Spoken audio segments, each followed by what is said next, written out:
I want to talk to you about security measures, but do you think that has there been any evidence of the al-Qaeda ties that this suspect has been claiming? Right now, that is part of the criminal justice investigation that is ongoing, and I think it would be inappropriate to speculate as to whether or not he had such ties.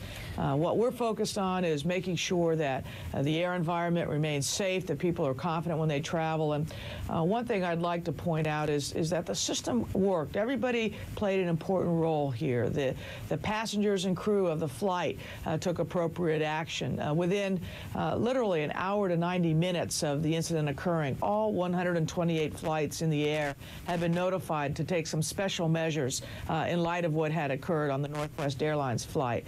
We instituted new measures on the ground and at screening areas, both here in the United States and in Europe, where this flight originated. So the whole process of making sure that we respond properly, correctly, and effectively went very smoothly. Well, it seems as though the reason this plane did not explode is that the explosion failed, and then you had some quick passengers who jumped on him when he lit this fire. So let me ask you about how he could have gotten on the plane with this substance, the PETN. I mean, we get on, you can't have more than 3.4 ounces of toothpaste, and you can't have more than 3.4 ounces of anything in a little bag. And so I think people are thinking, so how does he get on with an explosive? How did that get past security?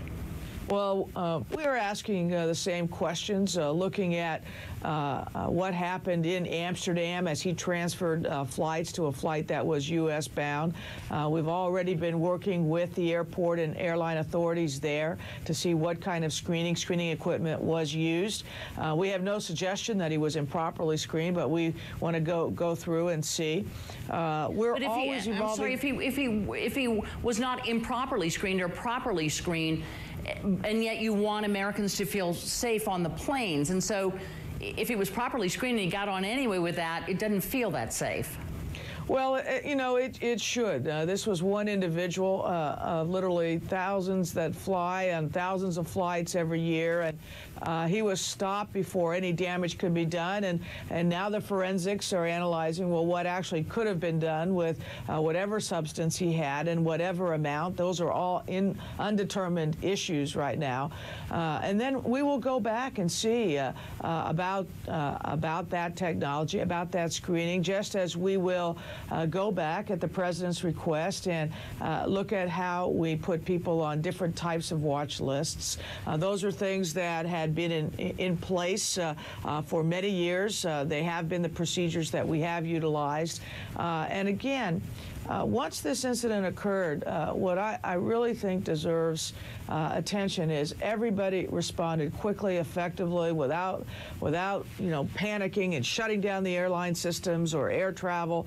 What we did is dealt with the incident, put out additional security measures both at airports here and abroad, and made sure that the flights that were in the air were indeed safe. Let me ask you, but you're right. This was one individual, but that's really all it takes. If a plane explodes, it just takes one individual. So let me ask you about those watch lists. Here's someone whose father came to the U.S. Embassy and said, I am worried about his ties. I'm worried that he's becoming increasingly militant. He's on a list, but somehow no one looks at him more closely, apparently, than any other passenger. Is there some way? I mean, it seems to me there's all these computer lists, and this one has suspected ties, and that one, and this is the no-fly list. Is there not some way to merge this information so that he would have popped up someplace? Well, there's no suggestion that he was on what's called a tied list, which has a 500,000+ names on it, and there's no suggestion that that was not shared information. The issue was there enough information to move him to the more specific list, which would require additional examination or indeed being on no-fly status?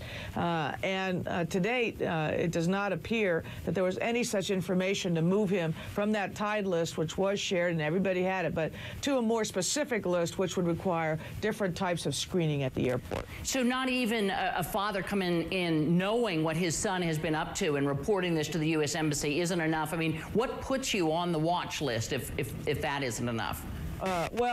Indeed, you can.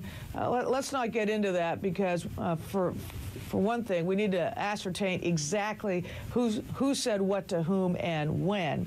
But also, you have to understand that you need information that is specific and credible if you're going to actually bar someone from air travel. He was on a general list of over 500,000 people. Everybody had access to it,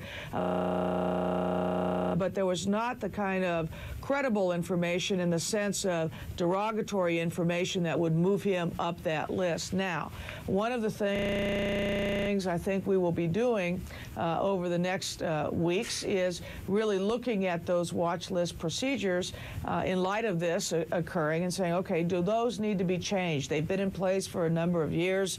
Do they need to be adjusted in light of this event? Just as we will look at our screening and screening technology once we know for sure what he had and what he had access to see whether any of that needs to be changed.